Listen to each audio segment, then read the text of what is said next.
एक बार स्वामी विवेकानंद अपने गुरु रामकृष्ण परमहंस जी के साथ कहीं जा रहे थे। रास्ते में उन्हें एक व्यक्ति मिला जो पत्थरों पर कुछ बना रहा था। रामकृष्ण जी ने उस व्यक्ति से पूछा, ये तुम क्या कर रहे हो? व्यक्ति ने कहा, मैं इस पत्थर को एक राजा की मूर्ति बना रहा हूँ। रामकृष्ण जी ने पूछा, क्या तुम्हारे पास उस राजा की कोई तस्वीर है?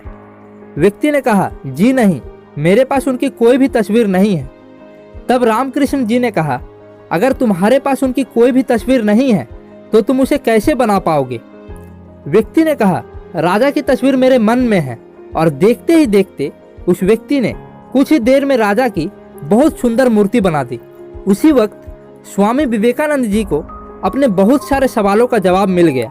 स्वामी जी समझ गए कि अगर कोई व्यक्ति कुछ बनना चाहता है और अगर उसके मन में उस चीज की बिल्कुल क्लियर तस्वीर है तो व्यक्ति आज नहीं तो कल वैसा ही बन जाएगा।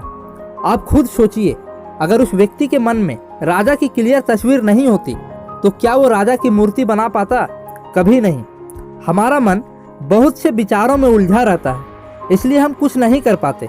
यदि हम शांत होकर दिमाग में केवल एक विचार को लेकर कार्य करें तो हमारी सफलता निश्चित हो जाएगी।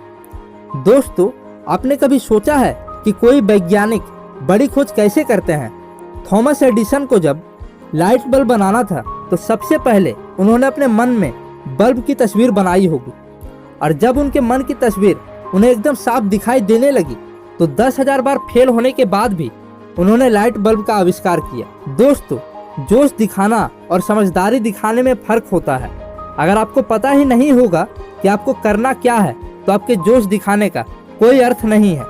इसलिए समझदारी के साथ जोश दिखाएं और जितना हो सके अपनी छोटी छोटी चीज़ों में क्लियर होते चले जाएं कि आपको क्या करना है और क्या नहीं। दोस्तों, याद रखना, जीवन में बिना क्लैरिटी आए आप कभी किसी बड़े गोल को अचीव नहीं कर पाओगे। क्लैरिटी लाने के लिए आप अपने काम करने से पहले अपने गोल को एक कॉपी में लिखें और उसे हर हाल में पूरा करें, भले ही एक छोटा सा गोल क्यों ना हो। याद रखना, जितनी बड़ी क्लैरिटी उतनी बड़ी सफलता, क्योंकि जब आप चीज़ों को लिख लेते हैं तो दिमाग को एकदम सही डायरेक्शन मिलता है, आप तेजी से काम कर पाते हो